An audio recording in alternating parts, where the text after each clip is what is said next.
Il y a plus de jours qui passent au Cameroun sans que l'on enregistre des morts sur nos voies routières, des personnes qui sortent de chez eux et ne reviennent plus, des familles qui reçoivent juste des coups de fil leur informant que l'un des leurs vient de laisser sa vie sur la route, tout ceci à cause de l'état piteux de nos voies routières. Pourtant, chaque jour quand on arpente les rues ou encore les routes du Cameroun, l'on constate chaque jour qu'il y a des chantiers qui sont lancés de part et d'autre.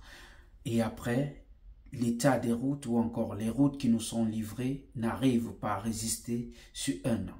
Qu'est-ce qui se passe au juste? Dans quelles conditions est-ce que les entreprises qui exécutent les travaux routiers respectent les conditions qui suivent la construction des voies routières? Le Cameroun qui compte 121 000 km de route, aujourd'hui on peut compter 11 000 km des 121 000 qui sont bitumés, soit un pourcentage de 9% de routes bitumées sur l'étendue du territoire national au Cameroun, donc moins de 10% comme je venais de le dire. Pourtant, le ministère des Travaux publics, qui est censé s'occuper de la construction des routes au Cameroun afin d'améliorer les conditions de circulation pour les citoyens camerounais, est l'un des rares ministères au Cameroun qui reçoit par an environ 500 milliards de francs CFA.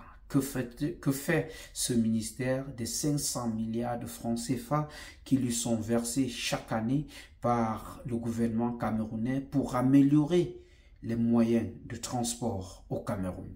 Mesdames et messieurs, salut, bienvenue dans cette autre vidéo. C'est un honneur de vous retrouver une fois de plus dans cette autre vidéo. Avant de poursuivre, je vous invite à liker déjà la vidéo, à laisser des commentaires sur la vidéo, partager et surtout de vous abonner sur la chaîne. Vous savez, nous sommes en train d'essayer de monter avec cette autre chaîne après que la première que nous avons lancée, quelqu'un ou des gens soient allés signaler à YouTube que nous sommes en train de diffuser des œuvres piratées, ce qui n'est pas le cas, et on a décidé de ne pas se lancer dans cette affaire pour le moment parce que la personne, notre maman, qui nous a donné le droit de diffusion de ces œuvres en ce moment est dans un hôpital et chaque jour nous prions pour qu'elle recouvre sa santé afin de continuer à nous livrer les merveilles comme elle a l'habitude de le faire. Mais cependant, nous ne nous arrêterons pas de donner l'information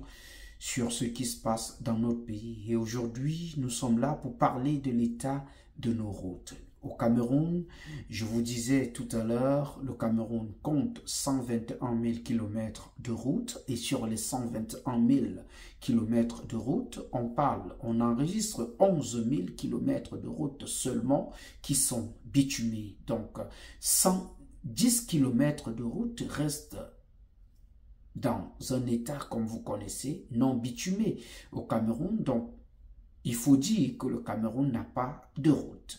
Qu'est-ce qui se passe au juste? Pourtant, l'on sait que le ministère des Travaux publics est l'un des rares ministères au Cameroun qui reçoit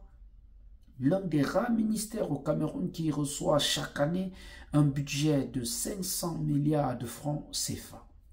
Que font-ils de cet argent pour que nous soyons obligés tous les jours de perdre des citoyens camerounais qui sortent en santé et que dans les prochaines heures, c'est l'annonce de leur décès et le week-end d'après, il faut qu'on aille les enterrer. On a vu des hommes publics mourir de suite d'accidents sur nos voies routières. Pourtant, c'est silencieux.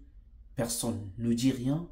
Il n'y a jamais d'état ou encore de compte rendu sur les actions qui sont menées par le ministère des Travaux publics comme tout autre ministère au Cameroun. Il n'y a jamais de rapport sur les actions menées et on s'en fout de la population. En tout cas, c'est cette population qui est en train de mourir. Mais ce qu'on l'on oublie, c'est que la route ne choisit pas qui elle va prendre, la route peut prendre tout le monde. Tu peux te dire être en sécurité, mais un jour ou l'autre, tu quitteras ta zone de confort pour te rendre ailleurs. Même si vous avez décidé de ne jamais quitter votre zone de confort pour vous rendre ailleurs, il faut savoir que ça peut arriver à tout le monde. Donc quand on réclame que les routes soient bitumées, c'est pour le bien de tous. Et quand on parle de l'économie, on sait tous que le transport est au cœur de l'économie de tout pays. Donc un pays qui veut une économie sérieuse investit sur le transport, sur les moyens de transport pour permettre à ceux qui sont dans des zones rurales d'acheminer les productions dans les zones urbaines afin de réduire les coûts de production ou encore les coûts d'achat sur le marché. Mais ce n'est pas le cas au Cameroun. On observe plutôt l'augmentation ou encore la flambée sur les coûts de denrées alimentaires. Et bien que les gens font des bavadages ou disent ce qu'ils peuvent dire à ce sujet, d'autres pensent que c'est plutôt une affaire normale, ce qui n'est pas sérieuse. À un moment, on a envie de dire, prenez au sérieux la population camerounaise. La route Boné-Popa qui venait juste d'être construite il y a quelques jours, on a vu l'effondrement qu'il y a eu sur cette route et directement on s'interroge.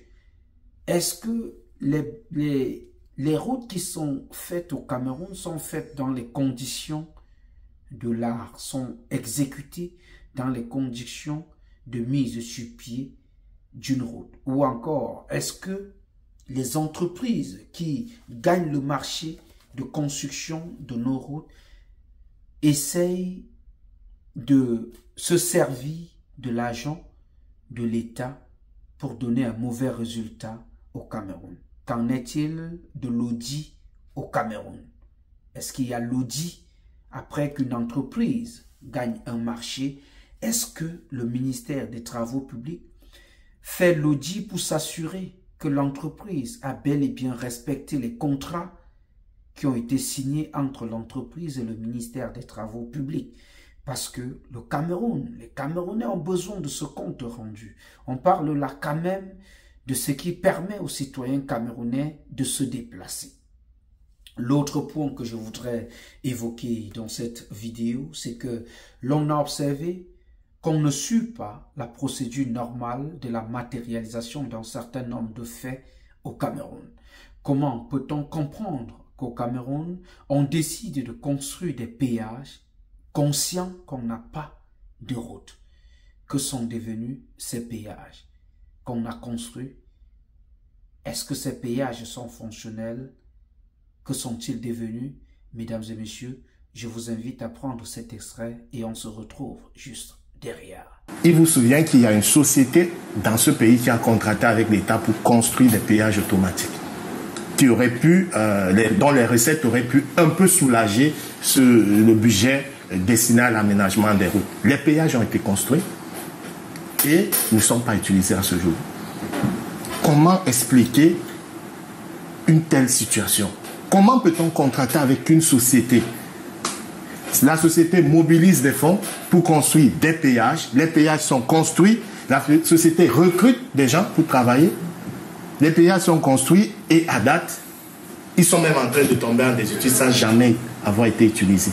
Là où l'État du Cameroun fait mal, c'est que l'étude préalable sur la concession de ces péages automatiques a soit été mal faite ou a été faite à dessein pour que l'argent soit détourné.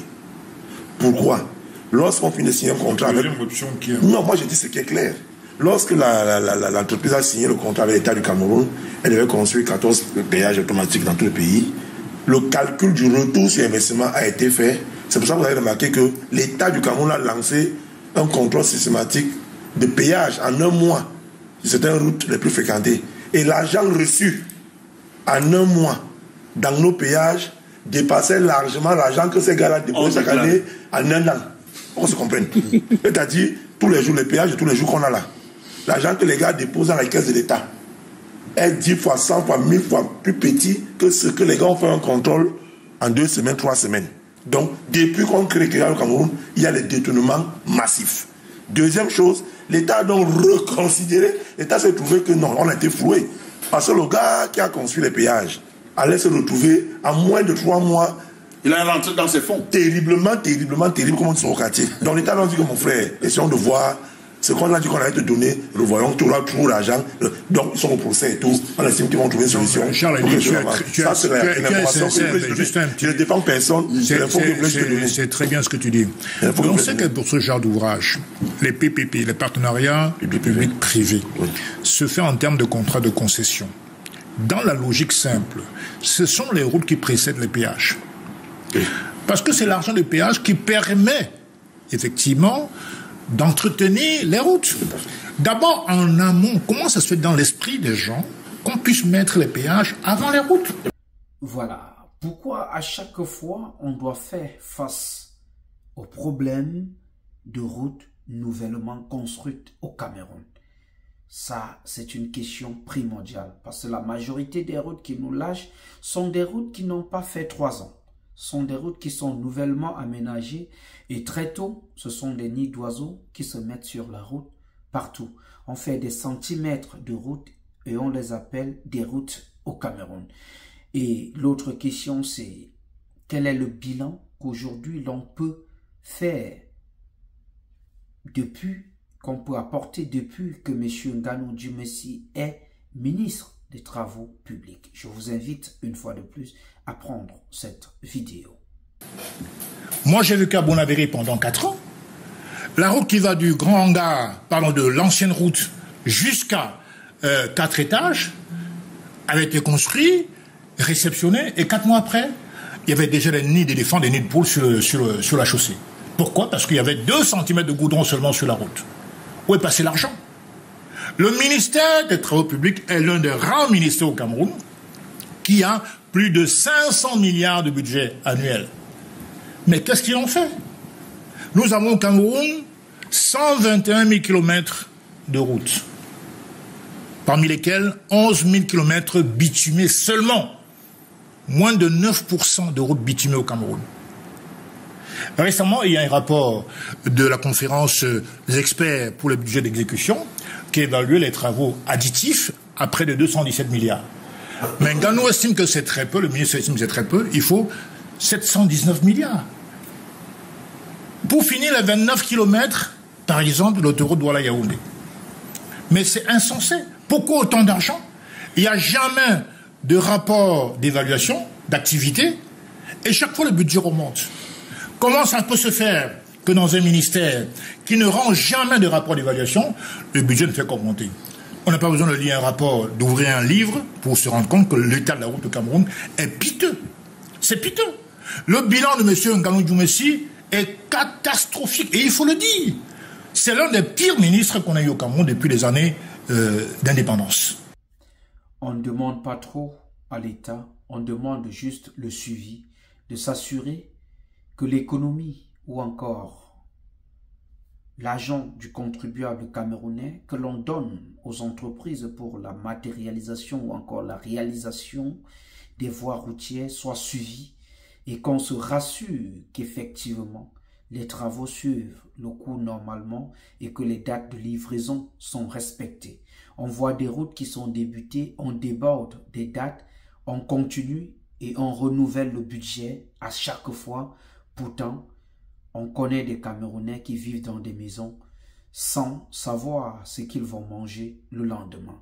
Mesdames et messieurs, voilà la vidéo que j'ai bien voulu partager avec vous. Ce fut un très grand honneur de partager cet instant à votre présence. Avant de partir, permettez que je dise merci à toute l'équipe technique réunie autour de la production de cette vidéo. Je pense ainsi au réalisateur Darol Flottant. Je pense ainsi à Didier Bamba, je pense au sponsor numéro 1 depuis Houston, Stéphane. Je pense à notre partenaire CK Restaurant du côté de Houston. Donc si vous êtes du côté de Houston, faire un tour à CK Restaurant pour consommer les mets africains. Je pense à Laura Fashion. Si vous êtes du côté de Houston, faites-y un tour pour vous faire belle. Je voudrais dire merci à Irène qui fait un travail fou derrière la production de nos différentes vidéos. Pour porter la voix de cet autre extrait, j'ai signé et j'assume. Appelez-moi tout simplement Laurent Eboué, le fils du peuple. Avant que je ne parte, permettez que je vous demande une fois de plus de vous abonner sur la chaîne, de liker les vidéos, de commenter et surtout de partager. Est-ce que j'ai besoin de vous rappeler que je vous aime parce que vous savez que je vous aime, mais alors, très fort.